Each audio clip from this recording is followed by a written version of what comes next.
Well, this has been Sinead O'Connor week at our house. It started when Meg read an article in the most recent issue of the Christian Century reviewing a documentary film that has just been released on Showtime. And so we subscribed with a free trial subscription to Showtime so that we could watch the documentary film about Sinead O'Connor, that preternaturally talented, emotionally disturbed,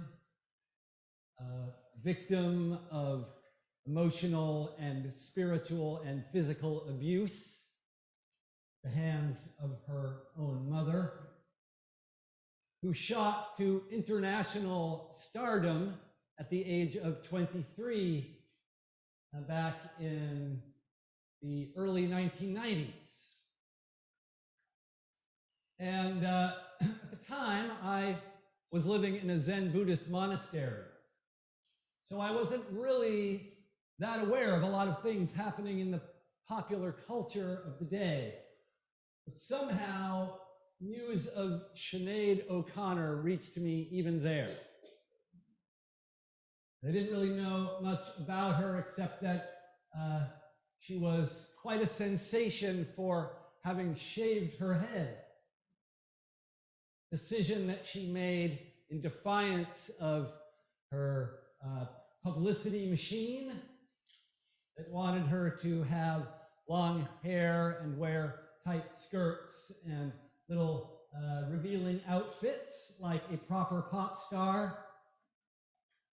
And so she responded by dressing in big baggy clothes and shaving all the hair off of her head. Because she didn't want necessarily to be a pop star. She wanted to get up on stage, this agoraphobic, painfully shy, and introverted person, there to scream out her cathartic pain. Anyway, I was sort of puzzled, in fact, that this fashion choice of her drew so much attention, because living in a Zen Buddhist monastery, I was surrounded by women with shaved heads. But my wife was living a more urban, contemporary lifestyle at the time, you might say. For her, Sinead O'Connor was more than just a name. She was a kind of a muse for her own journey of healing, her own breaking the silence about our culture of abuse and the repression of women. And the blazing star of Sinead O'Connor's international fame flared out spectacularly in October of 1993 when she was invited to go as the featured musical guest on Saturday Night Live. To which she brought a photo of His Holiness Pope John Paul II that had been hanging on the wall of her mother's bedroom. And with the cameras rolling and the broadcast going out live across the nation and throughout the world, she tore up the photograph while chanting her rendition of Bob Marley's song War, a impassioned paean against racism, which she repurposed to be a denouncement of sexism and child abuse. The kind of abuse that was rampant in Ireland, often at the hands of the clergy, and which the Roman Catholic Church at the time was doing everything in its power to cover up. Anyway, watching the documentary, the thing that was most impressive to me about this person, that, as I said, I didn't really know very much about, was not just that she took these brave stands for justice in advance of the time. There was a very kind of moving conclusion to the film that spoke of the transformation that has happened in Ireland over the last couple of decades, as women have risen up to demand their rights to contraception, abortion, as LGBTQ plus people have risen up to demand their rights and to achieve marriage equality. Things that would have been unthinkable in Ireland in the 1980s. And it's not exactly that Sinead O'Connor made these things happen, but she broke the culture of silence, did so on a stage where her voice could not be ignored. This is the thing that really impressed me. She did so without making any attempt to conceal the broken, wounded person that she herself was. The deeply vulnerable person that she herself was and is.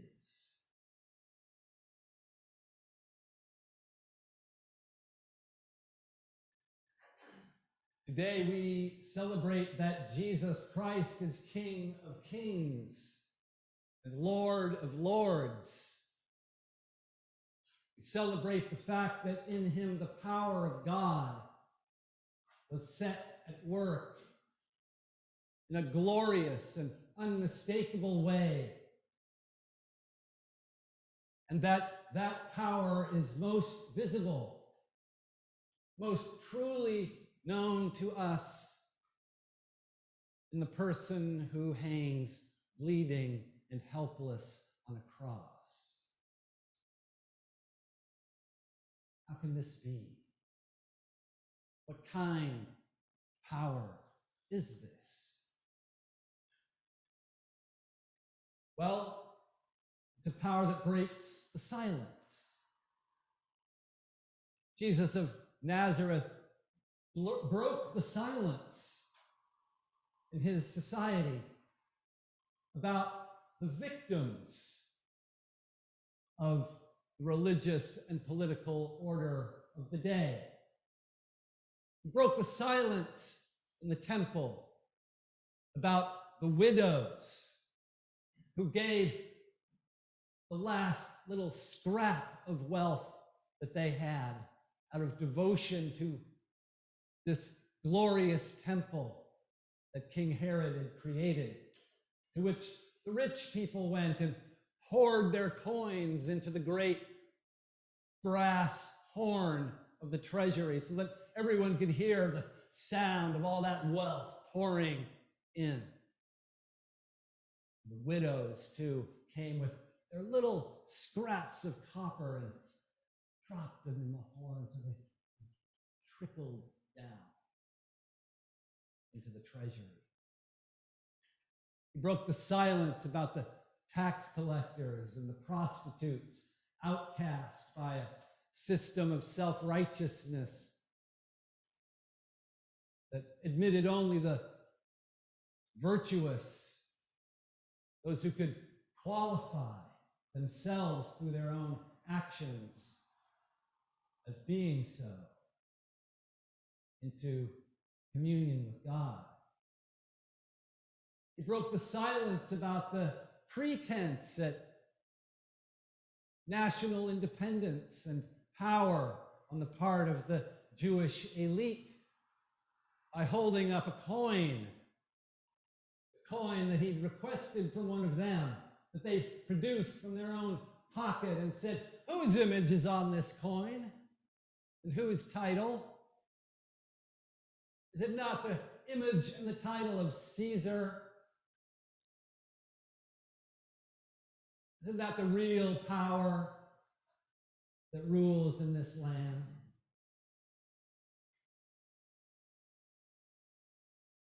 Jesus broke the silence, and for that, he was condemned to die.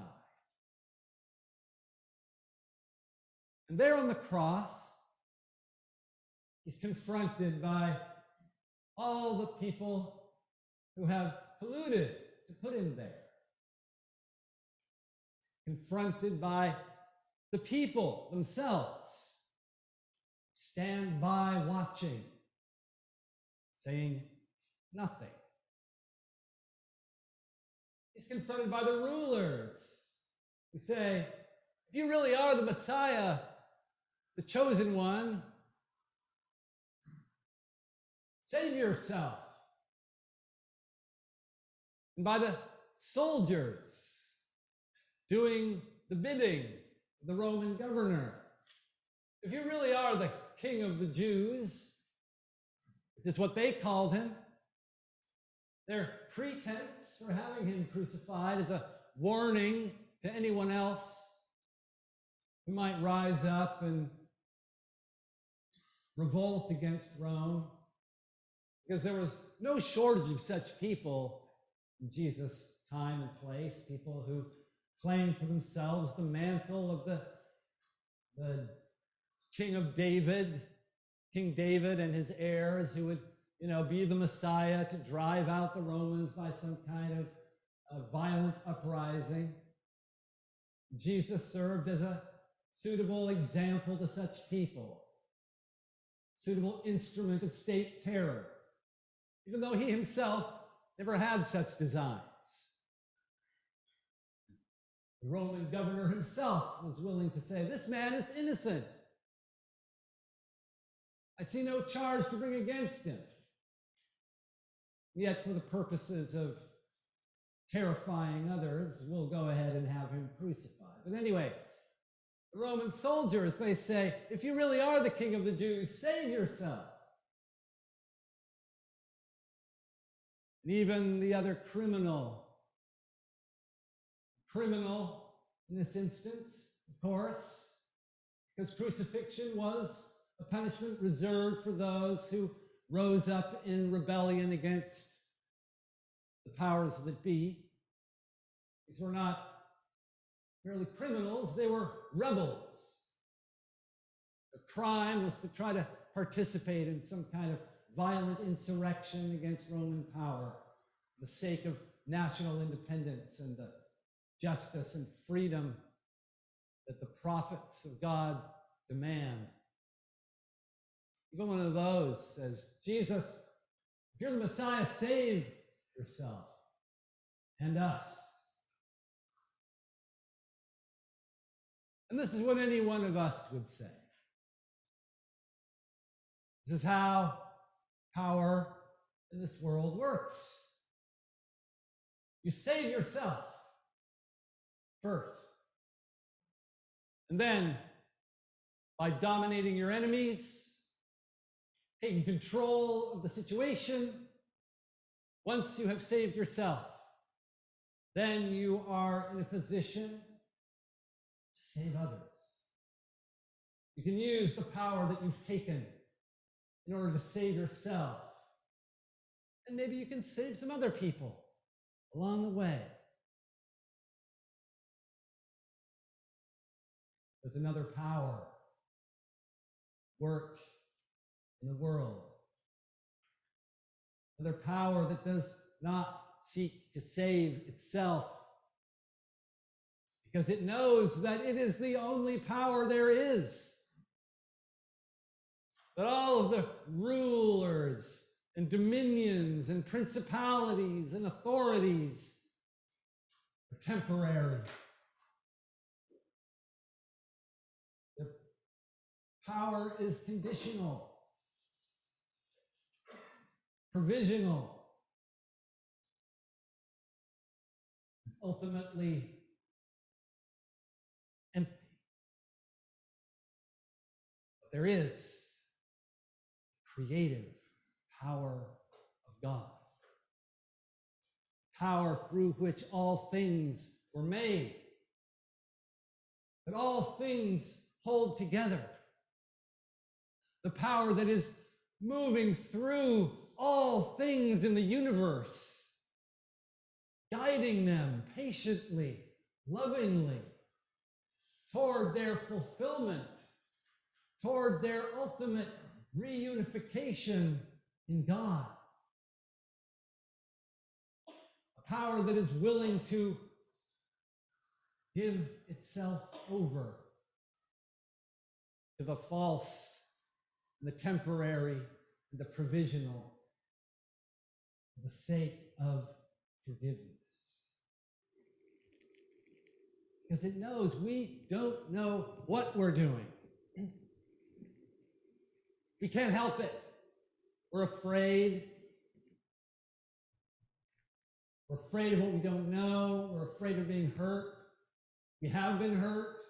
We don't want to be hurt again. And so we sin. And that message, we sin. We're all sinners. We can take that message as yet another message that it's about us. Oh, I'm such a terrible sinner. How can I stop sinning? What can I do? Please help me. I promise I will never do it again. Just dwell and dwell and dwell on our sinfulness and feeling terrible about ourselves and all the other people, the damn sinners. It just gets stuck there too, but no. God wants us to be free. But the only way for us truly to be free is to acknowledge that yes, we have sinned. We sin all the time. Everybody else does too. Without forgiveness, without the infinite patience of God, continually renewing us, continually giving us another opportunity to try again, continually making the sun to rise on the just and the unjust alike. So you sinned. Well, okay, the sun came up again today. Guess what? Keep going. There's a power, work in the universe, and it's not about us. It's not about our achievements. It's not about our feeble efforts to save ourselves, which aren't going to work anyway. I've got news for you.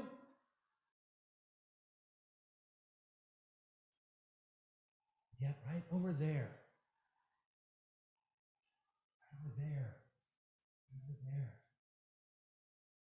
that sinner over there, the power of God is at work.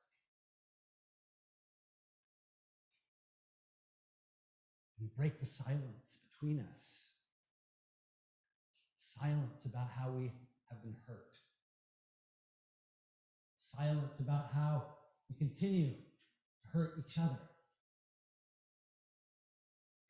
Silence about the lie that the powers that be continually tell about how virtuous they are, about how they really have things under control, about how they can be trusted. Just serve us. Just shut up and serve us. Go along with the program. So save yourself. We break that silence.